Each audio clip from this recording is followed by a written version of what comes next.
നമ്മുടെ മാമോദീസായാൽ സഭ കൽപ്പിക്കുന്നത് സാത്താൻ ഉപേക്ഷിച്ച് മശിഹായെ സ്വീകരിക്കുവാൻ, ലോകത്തെ ഉപേക്ഷിച്ച് സ്വർഗരാജ്യത്തെ സ്വീകരിക്കുവാൻ, അന്ധകാരത്തെ ഉപേക്ഷിച്ച് വെളിച്ചത്തെ സ്വീകരിക്കുവാൻ.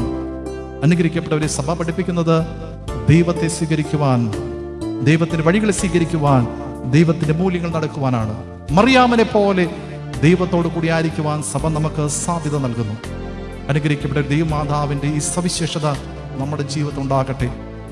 ലോകത്തെ ഉപേക്ഷിച്ച് ദൈവത്തോട് ചേർന്ന് നിൽക്കുവാൻ, ദൈവരാജ്യ മൂല്യങ്ങൾക്കായി നിലകൊള്ളുവാനായിട്ട് നമുക്ക് സാധിക്കണം. എന്നാൽ ഇന്നിന്റെ ലോകത്ത് ഈ ലോകത്തിന്റെ ഇഷ്ടങ്ങൾ നിറവേറ്റുവാനായിട്ട് നാം പരക്കം പാകുകയാണ്. എന്നാൽ ഈ ലോകത്തിന്റെ ഇഷ്ടങ്ങൾ നൽകുന്നത് ദുരന്തങ്ങളായിരിക്കും. വിശുദ്ധ വേദപുസ്തകം അനേക ഉദാഹരണങ്ങൾ കാണുന്നുണ്ട്.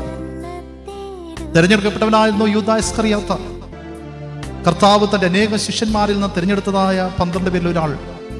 എന്നാൽ കർത്താവ് യേശു മിശിഹായോടൊപ്പം, ദൈവത്തോടൊപ്പം, ദൈവരാജ്യത്തോടൊപ്പം, ദൈവിക മൂല്യങ്ങളോടൊപ്പം ആയിരിക്കുന്നതിന് പകരം യൂദാ ഇസ്കറിയോത്ത ആഗ്രഹിച്ചത് ഈ ലോകത്തിൻ്റെതായ കാര്യങ്ങളായിരുന്നു. സമ്പത്തുണ്ടാക്കുക. എന്താണ് സംഭവിച്ചത്? യൂദായുടെ ജീവിതം ഒരു ദുരന്തമായി മാറി. അനുഗ്രഹിക്കപ്പെട്ടവരെ, നമുക്ക് ദൈവമാതാവായ വിശുദ്ധ മറിയാമിന്റെ മാതൃക സ്വീകരിക്കാം.